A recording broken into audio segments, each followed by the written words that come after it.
Hello दोस्तों। आज की वीडियो शुरू करते हैं। आज एक ऐसे स्टॉक के ऊपर टॉप डाउन अप्रोच करेंगे जिसमें बहुत सारे मल्टीपल टाइम फ्रेम के डिमांड जोन हमारे को एक ही जगह पर देखने को मिल रहे हैं। और ये स्टॉक मुझे सजेशन दिया था आप लोगों में से ही। तो आप मुझे कमेंट सेक्शन में ऐसी स्टॉक और सजेस्ट करते रहना ताकि मैं वीडियो बनाता रहूँ। शुरू करते हैं इस वीडियो को, क्योंकि ये डिमांड जोन अगर मिस हो गया तो शायद इसके अंदर हमें एंट्री बाद में ना मिले। तो शुरू करते हैं टॉप डाउन अप्रोच, और स्टॉक का नाम मैं आपको बिल्कुल लास्ट में बताऊंगा, साथ में एक दो टिप्स दूंगा कि इस पे हम कैसे ट्रेड करेंगे। तो चलते हैं वीडियो पे।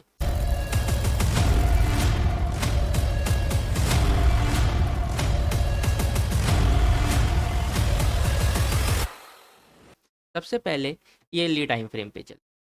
ईयरली टाइम फ्रेम पे हमें क्या दिख रहा है? एक डिमांड जोन दिख रहा है जिसको हम मार्क करते हैं। ये कौन सा डिमांड जोन है? हमारा रैली, ड्रॉप बेस रैली का एक डिमांड जोन है। इसकी हम मार्किंग कर लेते हैं नॉर्मली। ये हमारी ऑपोसिटी को मैं इसको ग्रीन कर देता हूँ ताकि हमें छोटे टाइम फ्रेम पे इजीली विजिबल हो। आप लोग भी मुझे कमेंट सेक्शन में बताना कि ऐसे और स्टॉक्स आपने कभी देखे हैं, अगर देखे हैं तो ट्रेड किया है या नहीं किया है। हम इसकी टॉप डाउन अप्रोच करते हैं, ईयरली पे चलते हैं क्योंकि सॉरी ईयरली से हाफ ईयरली पे चलते हैं, क्योंकि ईयरली पे अब कुछ ऐसा नहीं है जिसको हम मार्क कर सकें। हाफ ईयरली पे क्या दिख रहा है? कोई भी ऐसी पिक्चर नहीं है जिसको मैं मार्क कर सकूँ। अगर आप कहें इसको रैली बेस्ड ड्रॉप, तो ये टेस्टेड हो चुका। तो ये हमारे काम का नहीं है। चलते हैं क्वार्टर टाइम फ्रेम पे। क्वार्टर पे एक चीज़ दिख रही है, दो चीज़ दिख रही है साथ साथ में। पहले एक एक चीज़ को एक एक बार समझते हैं। यहाँ पे एक सप्लाई जोन था, इसकी मार्किंग करते हैं। हमें क्या दिख रहा है? प्राइस एक क्वार्टर के सप्लाई जोन से डाउन आ रही है स्टॉक के अंदर। ठीक है, इसकी मार्किंग करते हैं। और जब डाउन आ रही थी तो इन दो बेस कैंडल के बीच में जो भी था वो तो टूटेगा ही, क्योंकि प्राइस बड़े टाइम फ्रेम से आ रही थी तो छोटे टाइम फ्रेम पे हमें यहाँ पे देखने को मिलेगा। तो यानी कि अग्रेसिव ट्रेड यहाँ पे नहीं चली। ठीक। एक और चीज़, यहाँ पे एक और सप्लाई जोन था, इसको भी मार्क कर लेते हैं। ये रहा। ये मार्किंग करते हैं, इसको हम ऑरेंज कर देंगे क्योंकि ये टूट चुका है। अब देखोगे नीचे की तरफ जो हमारा ईयरली का डिमांड जोन था, H1 और H2 ईयरली के, इसी के अंदर एक क्वार्टर का भी डिमांड जोन मिल रहा है। तो मैं क्या करता हूँ, इस क्वार्टर के डिमांड जोन को मार्क कर लेता हूँ। इसको हम पर्पल कर देंगे क्योंकि छोटे टाइम फ्रेम पे हमें प्रॉब्लम ना हो समझने में। अब चलते हैं मंथली टाइम फ्रेम पे, क्योंकि ऐसी अब कोई पिक्चर नहीं बची जिसको हम मार्क कर सके जो अभी फ्रेश हो। मंथली पे चल के देखते हैं। हमारे को एक डिमांड जोन दिख रहा है यहाँ पे, जो टूट गया है।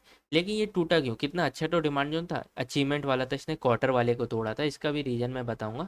लेकिन सारे डिमांड जोन एक साथ मार्क करते चलते हैं। और सप्लाई जोन यहाँ पे एक डिमांड जोन दिख रहा है जो अपने क्वार्टर और ईयरली के अंदर आ रहा है। तो इसको भी मार्क कर लेते हैं। तो एक चीज़ दिख रही है, ईयरली, हाफ ईयरली का तो नहीं था, क्वार्टर का था, मंथली का था। तीन डिमांड जोन एक ही जगह पे मिली और एक डिमांड जोन टूट गया। अब इसका रीज़न समझ। प्राइस आ रही थी अपने क्वार्टर के सप्लाई जोन से डाउन आ रही थी। ठीक है, आते आते एक सप्लाई जोन बनाया, मार्क करते हैं। कलर अभी करते हैं, पहले समझते हैं इसकी बारी में कि ये टूटा क्यों। हमें क्या दिख रहा है? प्राइस अपने एक क्वार्टर के सप्लाई जोन से आया। ये मंथली का अचीवमेंट वाला था, इसने क्वार्टर को तोड़ा था, तो ये चला क्यों नहीं? इसका रीज़न था, एक तो कन्फर्मेशन एंट्री इसके अंदर हुई थी और साथ में सप्लाई जोन से आ रहा था। देखोगे जब ये आया तो ये 36 ऑलमोस्ट 37% डाउन था, तो डायरेक्ट एंट्री इसके अंदर नहीं बनती। मैं डे पे जाके इसके अंदर कन्फर्मेशन करते हैं।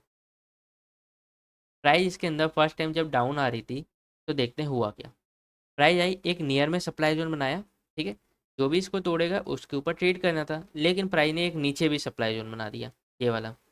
तो क्या हुआ, प्राइस जब ऊपर जा रही थी इसने ये ड्रॉप और एक रैली के डिमांड जोन ने विदाउट बेस कैंडल वाले ने तोड़ दिया। और इस पे एंट्री भी बनी और ये एरिया चला भी। लेकिन इसको ईएमए ने जाने नहीं दिया ऊपर। देखोगे ईएमए 20 था जो ये ब्लू कलर का, ये ऊपर जाने नहीं दिया। यानी कि ये एरिया चला है लेकिन वैसी मूव नहीं मिली जैसी हम सोच रहे हैं। चलते हैं वापस मंथली पे। मंथली तक हमने समझा ये अलग क्यों नहीं चला, क्योंकि इसके अंदर कंफर्मेशन हुई, चला भी, लेकिन अच्छी मूव नहीं है, तो इसको हटा देते हैं। मंथली का एक सप्लाई जोन बचा है, इसको मार्क कर लेते हैं। चलते हैं वीकली टाइम फ्रेम, क्योंकि अब कोई ऐसी पिक्चर नहीं है इसको हम मार्क करें। वीकली पे क्या दिख रहा है? वहीं पे एक वीकली का डिमांड जोन दिख रहा है, बिल्कुल मस्त सा। साथ साथ में यहाँ पे ईएमए का गोल्डन क्रॉसओवर भी देखने को हमें मिल रहा है। और प्राइस अभी बिल्कुल इसके नियर में ही है। और हमें वीकली के सप्लाई जोन में क्या क्या मिल रहा है? एक तो ये मिल रहा है, ऊपर भी एरिया, लेकिन मैं अभी बस नियर वाला मार्क कर रहा हूँ। एक ये वाला एरिया, दो सप्लाई जोन मिल रहे हैं। और यहाँ पे एक बेस्ट एरिया मिल रहा है हमारे को, ठीक है। अब चलते हैं डेली टाइम फ्रेम पे, अब आपको दिखाता हूँ क्या मस्त पिक्चर है। डेली पे जैसे ही गए हमें क्या दिख रहा है, प्राइस जब डाउन आ रही थी कैसे आ रही है, गार्बेज के थ्रू आ रही है, इतनी मतलब सेलिंग नहीं है। थोड़ा सा पीछे करते हैं। अब ये देखिए, एक रैली बेस रैली का क्या शानदार सा डेली का डिमांड जोन इसके अंदर बन रहा है। वीक टू वीक इसको मार्किंग करूंगा क्योंकि बहुत ही अच्छा डिमांड जोन है। अब एक और चीज़ वो भी समझाता हूँ कि इसके अंदर कैसे एंट्री करें। कितने लोग अग्रेसिव एंट्री कर सकते हैं इसके अंदर, डायरेक्ट एंट्री बना सकते हैं। अपनी एंट्री यहाँ पे रख लेना, टॉप लॉस यहाँ पर, और टारगेट आपका जो भी आपको दिख रहा है वो टारगेट होगा, वैसे तो यहाँ पे होगा टारगेट, ठीक है। अब सुनिए, मैं कैसे इसके अंदर ट्रेड करूँगा, मैं कैसे आपको सजेस्ट कर रहा हूँ कि ट्रेड करिए। प्राइस जब इसने मंथली वाले को तोड़ दिया, अचीवमेंट वाले को ज़्यादा अच्छी मूव नहीं दिया, तो ये वाला कैसे चलेगा। अब आप कहेंगे ये तो बहुत ही अच्छा लेवल है ना, ये तो चलना चाहिए। तो एक और चीज़ सुनिए, प्राइस इसके अंदर डाउन भी आ रही है, कितने परसेंट से आएगी, 48% से, ऑलमोस्ट 50% आने वाला है, यानी कि हाफ हो रही है प्राइस इस केस के अंदर। तो हम इसके अंदर डायरेक्ट एंट्री कैसे करें।